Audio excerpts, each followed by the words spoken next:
Президент Боливии Эво Моралес заявил, что слова американского лидера Дональда Трампа о возможной отправке военных в Венесуэлу говорят о ключевой роли США в попытке организации госпереворота в Латиноамериканской республике.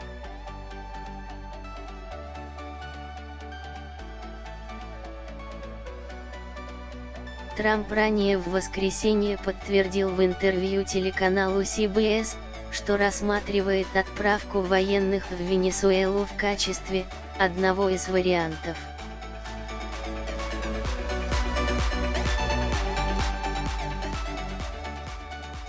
Сообщив о своем отказе встретиться с президентом Венесуэлы Николасом Мадуро и вновь заявив, что военное вмешательство является возможным вариантом, Трамп признал, что является главным зачинщиком переворота против правительства Венесуэлы, написал Моралес в своем аккаунте в Твиттер.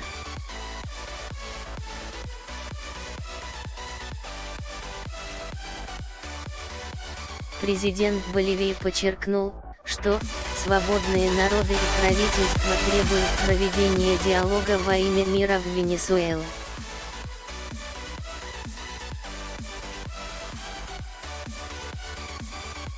Моралес – один из немногих южноамериканских лидеров, которые поддерживают Николаса Мадуро, в то время как остальные заявили о своей поддержке Хуану Гуаидо, лидеру венесуэльской оппозиции, ранее провозгласившему себя временным главой государства.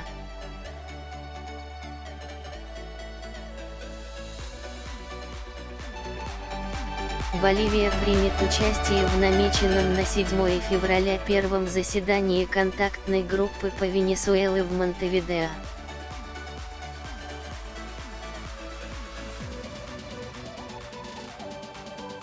Спикер парламента Венесуэлы Гуаидо 23 января объявил себя главой государства на период действия Временного правительства.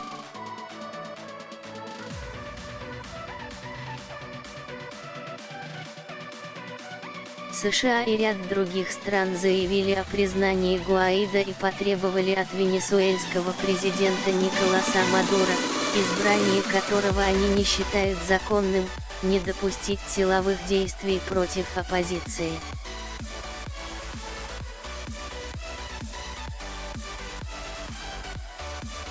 Мадуро объявил себя конституционным президентом, а главу оппозиционного парламента назвал «марионеткой США».